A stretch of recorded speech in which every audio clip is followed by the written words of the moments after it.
आज के इस वीडियो के अंदर हम सीखने वाले हैं HTML के हेडिंग एलिमेंट्स। ये मैंने अपनी फाइल इस लाइव सर्वर के ऊपर खोल रखी है। तो यहाँ पर मैं पहले लिख देता हूँ H1 टैग। H1 टैग के अंदर हम कुछ भी लिख सकते हैं। जैसे मैं यहाँ पर लिख देता हूँ हेडिंग 1। ठीक है, इसको करता हूँ सेव। तो यहाँ पर देखें एक बड़ा सा फॉन्ट है हमारे पास और उसके अंदर लिखा हुआ आ रहा है हेडिंग 1। यहाँ पर जो डॉक्यूमेंट लिखा आ रहा है इसको भी मैं अभी चेंज कर देता हूँ। टाइटल को मैं यहाँ पर लिख देता हूँ लर्निंग हेडिंग एलिमेंट्स। अल्लाह, हाँ अब ठीक है, हेडिंग एलिमेंट्स। ये हमारा टाइटल बन गया। अब मैं आपको समझाता हूँ। ये जो H1 टैग है, ठीक है, इसी तरह के हमारे पास आते हैं 6 टैग्स। एक होता है H2, ठीक है, तो ये हमारी होती है सेकेंडरी हेडिंग, ठीक है। और ये जो हमारी H1 हेडिंग होती है ये होती है हमारी प्राइमरी हेडिंग, ठीक है। मैं समझाता हूँ कि ये प्राइमरी और सेकेंडरी हेडिंग्स क्या होती हैं। देखिए, प्राइमरी हेडिंग का फ़ॉन्ट भी थोड़ा बड़ा है और सेकेंडरी हेडिंग का फ़ॉन्ट भी थोड़ा छोटा है। इसका तो कोई मामला नहीं है, ठीक है। इसका मैं स्पेलिंग सही कर देता हूँ। फ़ॉन्ट का तो कोई मामला नहीं है, इसको तो हम अपना CSS के जरिए बढ़ा घटा सकते हैं। लेकिन ये समझाने के लिए HTML हमें एक बाय डिफ़ॉल्ट फ़ॉन्ट भी दे देता है कि जो आपकी H1 हेडिंग होगी थोड़ी बड़ी होगी और जो आपकी H2 की हेडिंग होगी वो उससे थोड़ी छोटी होगी, ठीक है। इसी तरह हमारे पास H3 हेडिंग होगी जो कि होगी सब हेडिंग ऑफ क्या H2 या फिर सेकेंडरी हेडिंग,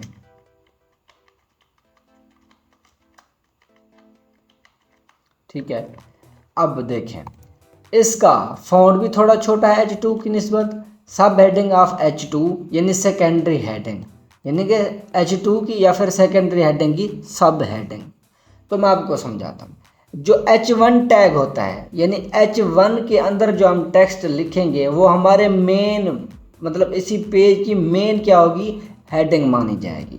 और उसके बाद इसी पेज के अंदर जब जब हमें दूसरी हेडिंग मिलेंगी H2 की, ये वाली, जैसे H2 के अंदर हमें जो जो कुछ लिखा हुआ मिलेगा इस पेज के अंदर वो मानी जाएंगी सेकेंडरी हेडिंग्स इस पेज की, यानी कि सब हेडिंग होंगी प्राइमरी हेडिंग की। जैसे हम कोई मजमून लिखते हैं उनकी एक हेडिंग होती है, हेडिंग बना के लिखते हैं। मेन उसका एक टॉपिक होता है, उसके बाद उनकी हम हेडिंग्स बनाते हैं, ठीक है। तो वो जो मेन हेडिंग होती है लिखाई पढ़ाई के अंदर मजमून के अंदर वो हमारी H1 होगी और जो सब हेडिंग हम बनाते हैं वो हमारे H2 होंगे, ठीक है। और जो सब हेडिंग बनाते हैं उनके अंदर भी कभी कभार हमें फिर हेडिंग्स बनाना पड़ जाती हैं, तो वो होंगी आपकी H3 हेडिंग, यानी कि सेकेंडरी हेडिंग्स की जो हम सब हेडिंग बनाएंगे वो हमारी H3 हेडिंग होगी, ठीक है। इसी तरह हमारे पास आएगी एक H4 हेडिंग। ये क्या होगी, ये सब हेडिंग होगी H3 की, यानी कि सब हेडिंग यूँ समझे। लेकिन मैं यहाँ पर लिख देता हूँ आपको समझाने के लिए सब हेडिंग ऑफ क्या H3। H4 हेडिंग जो होगी वो क्या होगी, H3 की सब हेडिंग। मान लो आपका मजमून है, मेन हेडिंग है उसकी ये, उसकी फिर सेकेंडरी हेडिंग है ये, ठीक है। और ये उसकी सेकेंडरी हेडिंग की हेडिंग है और ये उस मतलब सेकेंडरी हेडिंग की सब हेडिंग होगी H4 के अंदर, ठीक है। ये सब मैं अभी प्रैक्टिकल करके भी बताऊंगा। और याद रखिएगा जो प्राइमरी हेडिंग होगी H1 टैग वो सिर्फ एक बार ही यूज़ करना है एक पेज के अंदर, ठीक है, नहीं तो SEO की गड़बड़ी हो जाएगी, ठीक है। H1 टैग एक बार यूज़ करना है। H2 टैग्स जितनी बारी मर्जी आपको इस्तेमाल करना हो, जितना ज़रूरत हो। उसके बाद H3 भी आप मर्ज़ी के मुताबिक कर सकते हैं। H4 H5 H6 तक ये होते हैं। और याद रखिएगा अगर आपको कभी SEO करनी पड़ जाए H3 या फिर H4 से ज़्यादा तक आप हेडिंग्स ना ले जाना, नहीं तो ब्लॉग पोस्ट होगी कुछ भी होगा वो बहुत लंबा हो जाएगा और उसको रैंक कराने में बहुत ही ज़्यादा दिक्कत पड़ती है।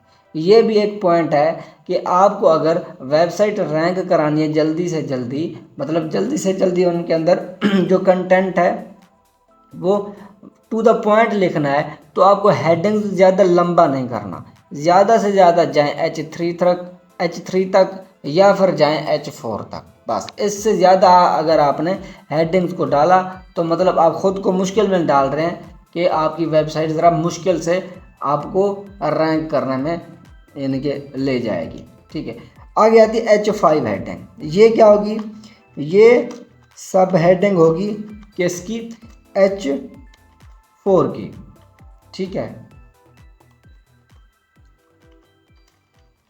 अब देखें यहाँ पर इसका टेक्स्ट और छोटा है क्योंकि ये सब हेडिंग है इस H4 की, और ये H4 वाली सब हेडिंग है इस H3 की, ये H3 सब हेडिंग है इस सेकेंडरी हेडिंग की यानी H2 की, और ये सब हेडिंग है यानी सेकेंडरी हेडिंग है इस प्राइमरी हेडिंग की। ठीक है, इसी तरह हमारे पास आएगी एक आखिरी H6 हेडिंग।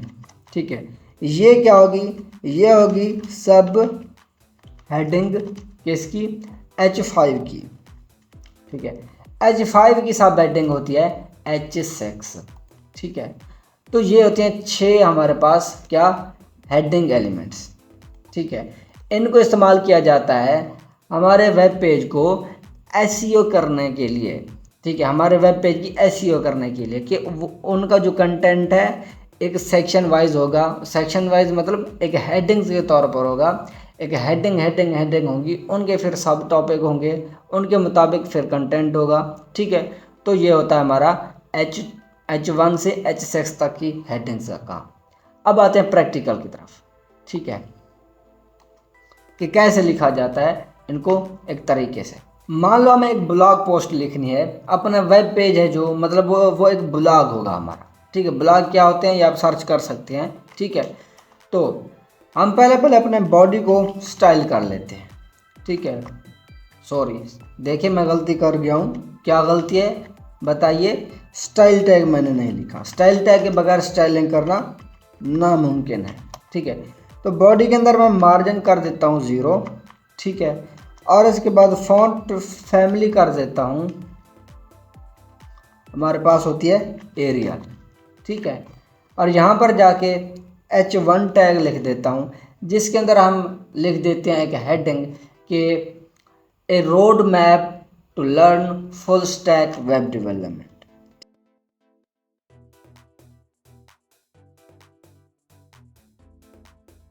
ठीक है, अब देखें ये हमारे पेज की मेन हेडिंग है। एक ब्लॉग पोस्ट हम लिखना चाह रहे हैं, मैं आपको एक ब्लॉग पोस्ट बनाकर दिखाता हूँ, लेकिन थोड़ा डम्मी होगा, लेकिन आइए देखते हैं। तो इस H1 की हेडिंग में जो है ना उसको थोड़ा स्टाइल कर देता हूँ।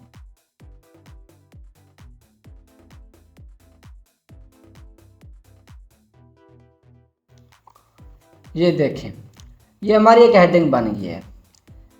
ठीक है, road map to learn full stack web development. अब देखिए इसके ऊपर से क्या है? जगह छूटी हुई है, इसी तरह नीचे से भी छुट्टी होती है। इससे देखें मैं यहाँ पर एक ऐसे टेक्स्ट लिख देता हूँ डम्मी सा। देखें यहाँ से भी जगह छूटी हुई है, बॉटम से भी और टॉप से भी। ये क्या होता है मैं आपको यहाँ पर इंस्पेक्ट करके दिखाता हूँ। इंस्पेक्ट कैसे किया जाता है? ये देखिए राइट क्लिक कीजिए। ठीक है, या फिर आप क्लिक कीजिए प्रेस कीजिए F12। ठीक है, तो ये आपके पास ये खुल जाएगा डेवलपर टूल बार, डेवलपर कहें या डेवलपर टूल बार कहें। ठीक है, तो मेरा यहाँ साइड से खुल रहा है, आपका शायद पहले यहाँ इस तरह नीचे से खुल सके। तो क्या करना है आपको? आके यहाँ पर क्लिक करना है। यहाँ पर क्लिक करके आप जिस भी एलिमेंट को देखना चाहते हैं उसकी स्टाइलिंग तो आप देख सकते हैं। मैं अब इसी H1 के ऊपर होवर करता हूँ तो क्लिक करता हूँ। देखें इस साइड से इसकी वो खोल के स्टाइलिंग, यहाँ देखिए बैकग्राउंड कलर है सी ग्रीन, 20 पिक्सल की पैडिंग जो हमने दी थी कलर है वाइट। यहाँ पर आए, ये इसको कहते हैं बॉक्स मॉडल। ये आप किसी भी एलिमेंट के ऊपर होवर करके उसका यहाँ पर बॉक्स मॉडल के ज़रिए बेसिक चीज़ें से देख सकते हैं, मार्जिन, बॉर्डर और पैडिंग और विड्थ और हाइट। पहले ये जो लाइन होती है ये ऑरेंज कलर की या सैलमन कलर की, ये होती है मार्जिन की। देखें यहाँ पर टॉप से 21.440 है। ठीक है, 4 4 0 0 सॉरी 4 4 0, और नीचे से भी, मतलब ऊपर और नीचे से, टॉप और बॉटम से ना इसको 21 पिक्सल का क्या है मार्जिन सेट है बाय डिफ़ॉल्ट। ठीक है, और देखिए लेफ्ट पर कुछ नहीं है, राइट पर कुछ नहीं है, तो यहाँ से इसने कोई जगह नहीं छोड़ी होगी। इसी तरह बॉर्डर इसको हमने नहीं दिया तो बॉर्डर भी नहीं सेट। पैडिंग हमने वहाँ पर दी थी 20 पिक्सल, तो ये देखिए चारों तरफ से 20 पिक्सल पैडिंग है, यहाँ यहाँ यहाँ यहाँ, और इसकी ये 1326 विड्थ है और 37 क्या है हाइट है। ठीक है, तो ये काम होता है इस बॉक्स मॉडल का। ये आपको एक बेसिक आपकी स्टाइलिंग दिखाता है मार्जिन, बॉर्डर, पैडिंग और विड्थ और हाइट की। ठीक है, तो मैं इसका मार्जिन जाके 0 कर देता हूँ। अभी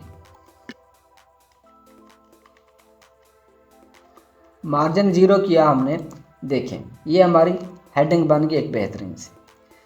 ठीक है, अब यहाँ पर इस हेडिंग 1 जो हमने डाली है प्राइमरी हेडिंग, इसके मुताबिक एक पी टैग के अंदर कुछ हम टेक्स्ट डाल देते हैं। ऐसे डमी टेक्स्ट डालना पड़ेगा, अभी इतना टाइम नहीं है लिखने का पूरी ब्लॉग पोस्ट। ये देखें ये भी यहाँ से थोड़ी जगह छोड़ के आया है, क्योंकि पी टैग के अंदर भी एक बाय डिफ़ॉल्ट क्या होता है मार्जिन होता है, लेकिन इसको हम रहने देंगे। ठीक है, तो बॉडी के अंदर जाके हम एक पैडिंग ऐड कर देते हैं, कितने की, नहीं बॉडी के अंदर नहीं, हम बकिया जो काम करेंगे ना यहाँ पर करेंगे, इसके अंदर हाँ यहाँ पर एक डिव डाल देते हैं। अल्लाह, इसको मैंने सेव क्यों कर दिया। यहाँ पर करेंगे P 2 इसकी कॉपी पेस्टिंग कर ली। अब क्या करना है, इस डिव को क्या करना है, हमने क्लास दे देनी है टेक्स्ट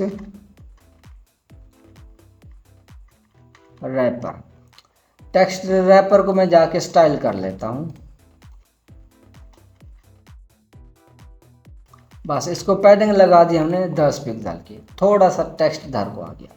मतलब ये हमारी मेन हेडिंग है, उसके मुताबिक यहाँ पर हमें थोड़ा सा कंटेंट मिलेगा इस बारे के, भाई ये वेब डेवलपमेंट क्या होती है, उसका रोड मैप क्या होता है। ठीक है, उसके बाद हम इस रोड टू, मतलब एक रोड है वेब डेवलपमेंट की तरफ, उसको हम अब हेडिंग्स में तब्दील कर करके हम अपने यूज़र्स को एक एक्सप्लेनेशन देंगे।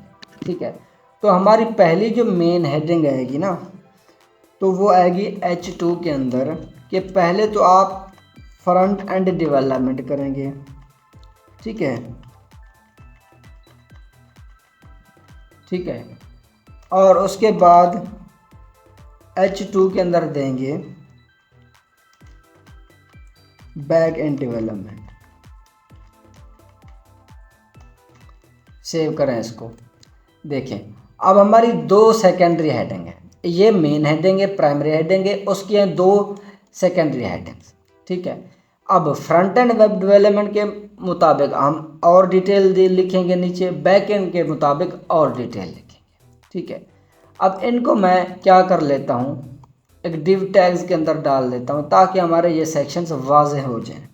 ठीक है, तो मैं यहाँ पर इसको डाल देता हूँ और इसको क्लास दे देता हूँ। ये आप डिव टैग के अंदर आप इनको रैप करें तो इनसे इनकी एसईओ पर कोई फ़र्क नहीं पड़ेगा। ठीक है, यूँ नहीं था कि H1 के बाद बिल्कुल चिपका हुआ H2 और H2 के साथ चिपका हुआ H3 और नहीं, ये सिर्फ मेन पेज, पूरे पेज के अंदर ये सिर्फ ढूंढे जाएंगे कि हैं कि नहीं है, ये नहीं देखा जाएगा कि इनके ऊपर वो नीचे कोई डिव टैग भी है कि नहीं। ठीक है, मैं यहाँ पर एक क्लास दे देता हूँ कि सेक्शन नाम की दे देता हूँ। ठीक है, और इसको भी इसी के अंदर लपेट देता हूँ डिव के अंदर। ठीक है, और इसको भी सेम क्लास दे देता हूँ सेक्शन की। ठीक है, क्योंकि हमारे 2 सेक्शन बन रहे हैं ना अब इसके बाद। ठीक, एक फ्रंट एंड एक बैक एंड, तो इनकी सेम सेक्शन, मतलब इनकी सेम स्टाइलिंग कर लेते हैं।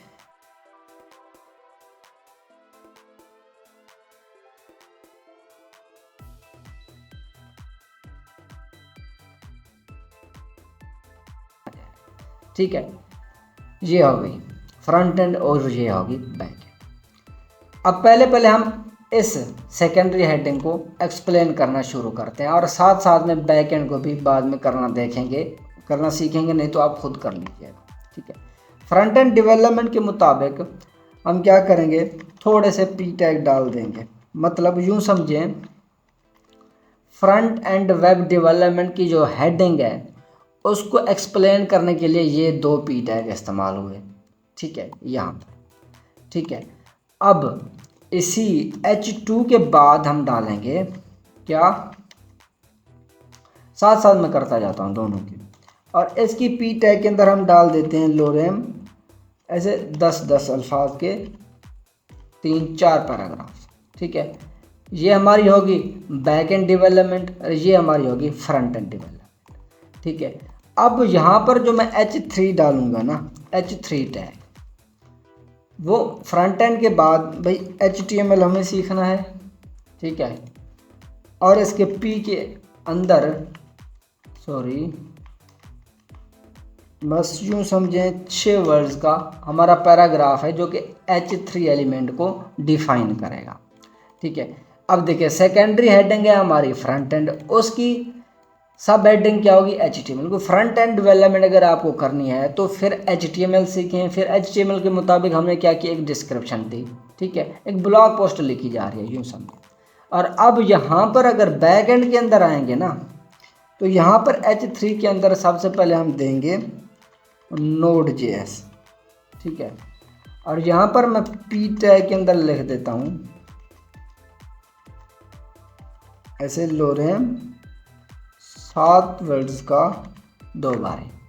ठीक है, अब देखें यहाँ पर जो H3 है ये इस H2 की सब हेडिंग है, यहाँ पर ये जो H3 है ये इस H2 की सब हेडिंग है। याद रखिएगा, जो भी अब H3 होगी, H4 होगी, H5 होगी, H6 होगी, वो उस अपने हेडिंग एलिमेंट की सब हेडिंग होगी जो उसके ऊपर होगा। ठीक है, कैसे देखें, ये भी एक H3 है, ये भी एक H3 है, लेकिन ये H3 सब हेडिंग इस H2 की मानी जाएगी क्योंकि इसके बाद आ रही है डॉक्यूमेंट के अंदर। ठीक है, ये H3 किसकी सब हेडिंग मानी जाएगी, इस H2 की, क्योंकि ये इस H2 के बाद है। ठीक है, इसी तरह नीचे और हेडिंग्स भी ऐसे ही इस्तेमाल होंगी। ठीक है, अब H3 के अंदर एक और हमारे पास आ सकती है CSS। ठीक है, इसके अंदर आप पी टैग के अंदर इसको भी थोड़ा डिफाइन कर सकते हैं।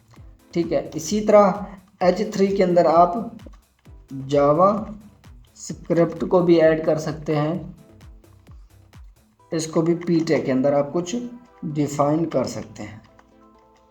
ठीक है, अब देखें यहाँ पर फ्रंट एंड के अंदर सेकेंडरी हेडिंग थी, उसकी जो सब हेडिंग्स हैं वो 3 हैं। मतलब H3 हेडिंग्स 3 आ रही हैं कि फ्रंट एंड के अंदर आपको 3 मतलब और चीज़ें आपको मिल रही हैं, एक HTML, CSS, जावास्क्रिप्ट, ये सेम वैल्यू है इनकी, H3 के अंदर इनको दे दिया।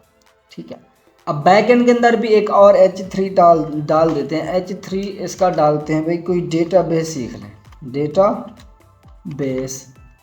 ठीक है, मतलब आप डेटाबेस की जगह आप MongoDB लिख सकते हैं, मतलब MongoDB एक डेटाबेस सीख सकते हैं। ठीक है, तो यहाँ पर आप लोरेम लिप्सम का 4 वर्ड्स का आप एक पैराग्राफ डालते हैं। ठीक है, अब देखिए ये जो H2 है इसकी 2 H3 हेडिंग्स बनती हैं। ठीक है, ये जो H2 है इसकी 3 बन रही हैं, कोई फ़र्क नहीं इसकी 6 बने या इसकी 5 बने, इसकी 2 बने। ठीक है, अब मान लो यहाँ पर आते हैं, HTML की कोई हमारे पास सब हेडिंग नहीं बन रही, CSS की फिर हमारे पास सब हेडिंग बननी है। CSS के अंदर हम CSS के बाद लिखेंगे, CSS वाले H3 के बाद। ठीक है, यहाँ पर एक div टैग डाल देते हैं।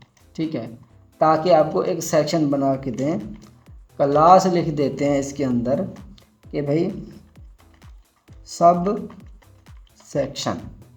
ठीक है, ताकि इसकी स्टाइलिंग करके दें, आपको गड़बड़ी अंदर ना नज़र आए। इस सब सेक्शन के अंदर अब हम लिखेंगे H4। ठीक है, कि भाई CSS की अब मज़ीद हेडिंग्स क्या बन सकती हैं, मज़ीद टॉपिक्स क्या बन सकते हैं।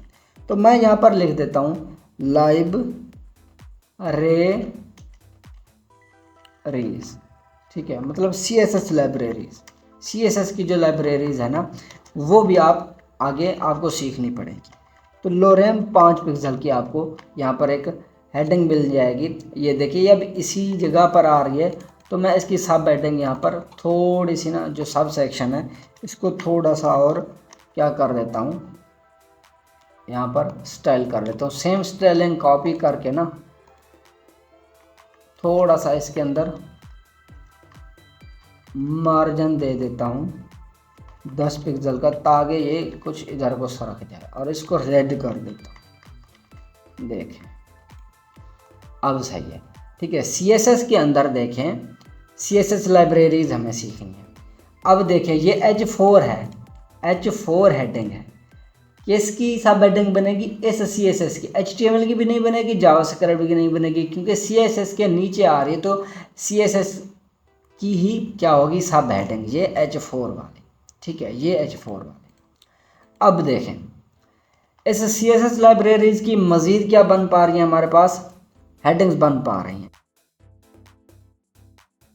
अब इस H5 के अंदर हम क्या लिखेंगे, हम लिख देते हैं टेलविंड CSS, कि भाई टेलविंड CSS एक लाइब्रेरी है या फ्रेमवर्क है, कुछ भी आप कह सकते हैं, ठीक है। तो इसको सीखने के लिए हमारे पास थोड़ा सा आगे एक वो आ गई डेफिनेशन, ठीक है। अब H4 हमारे क्या है, इस की हेडिंग है, मतलब CSS की सब हेडिंग है H4 CSS लाइब्रेरीज की।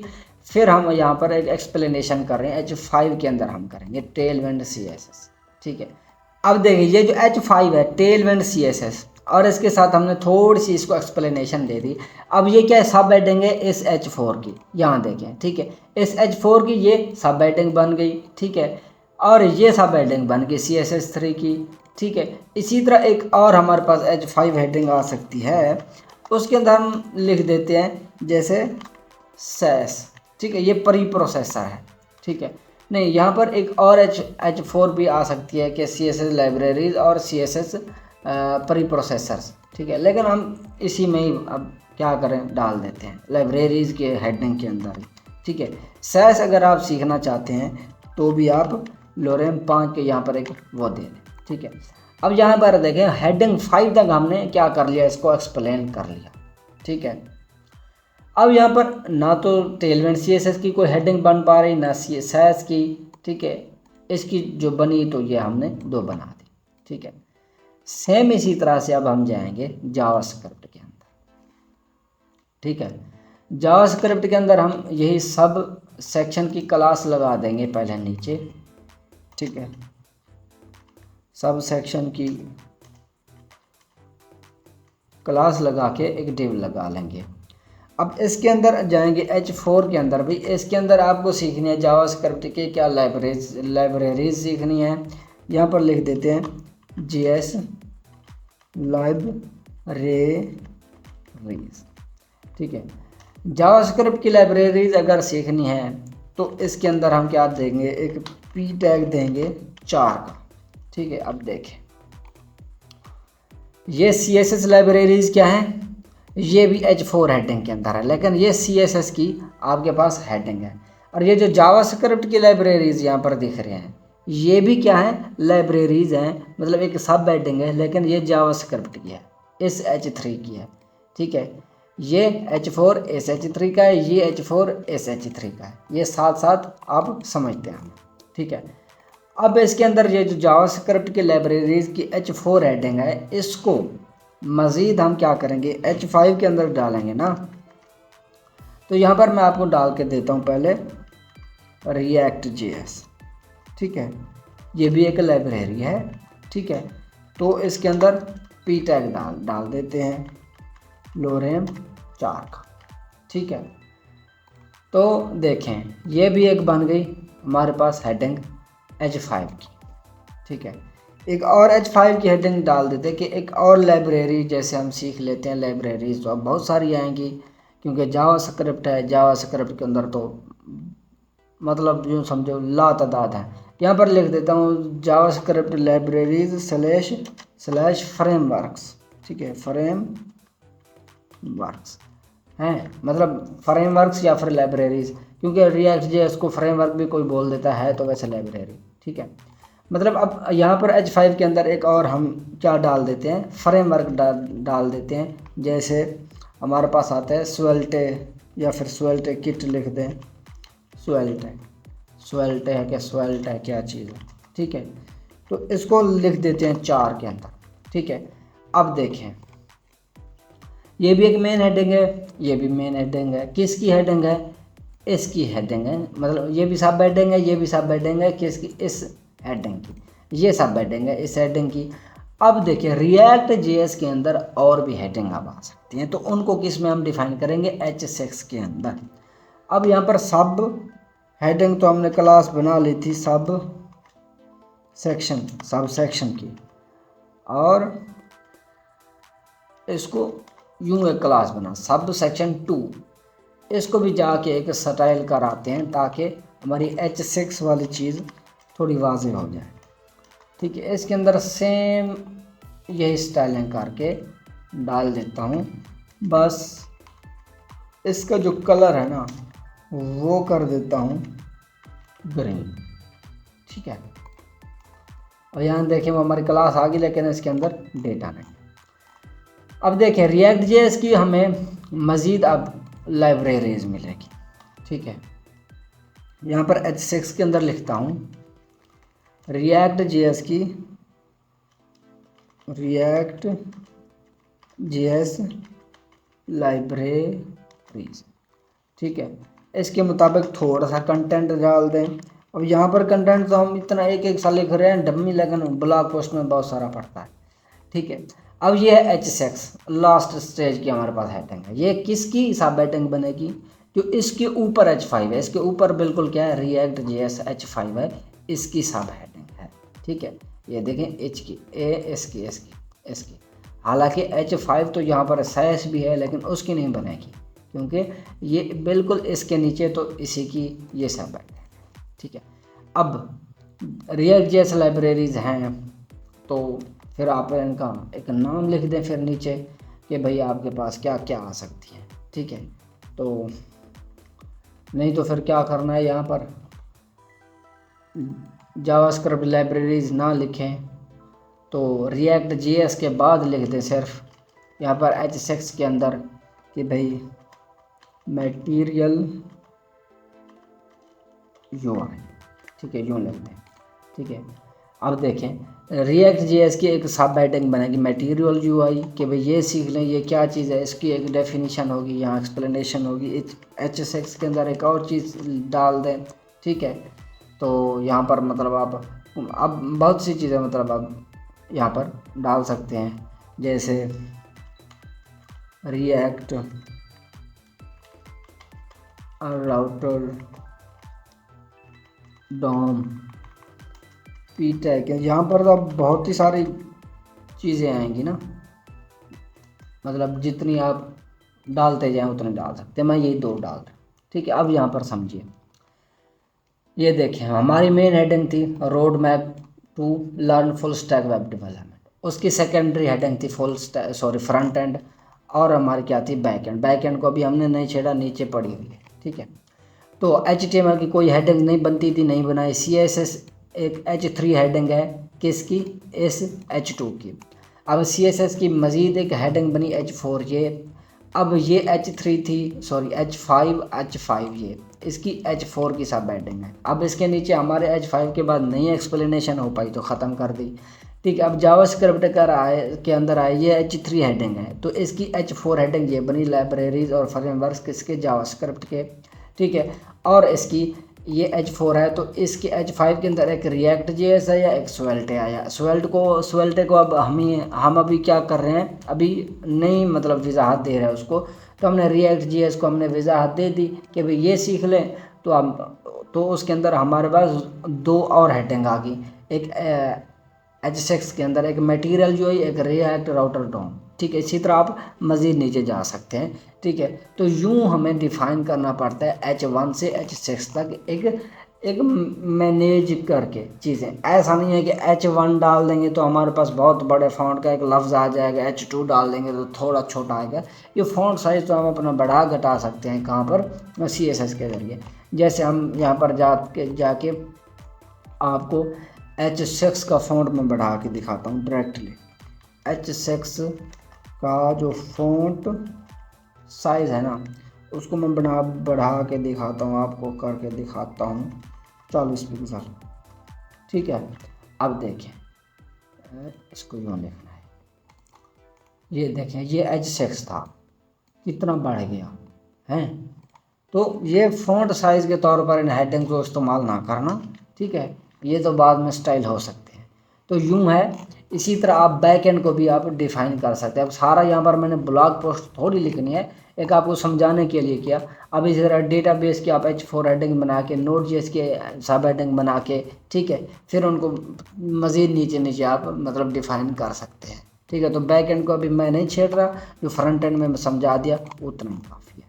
ठीक है, तो एक आपको एक मतलब एक समझाना था कि हेडिंग एलिमेंट्स कैसे इस्तेमाल होते हैं। तो उम्मीद है कि आज की वीडियो आपको बड़ी मतलब अच्छी लगी होगी, क्योंकि मैंने एक प्रैक्टिकल तरीके से समझाने की कोशिश की है। तो यूँ ही H1 से H6 तक ऐसे लिख के नहीं दिखा दिया कि ये बड़ी हेडिंग होगी, ये छोटी होगी।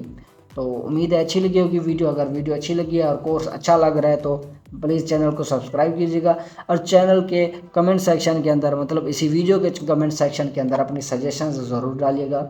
मिलते हैं अगली वीडियो में, तब तक अल्लाह हाफ़िज़।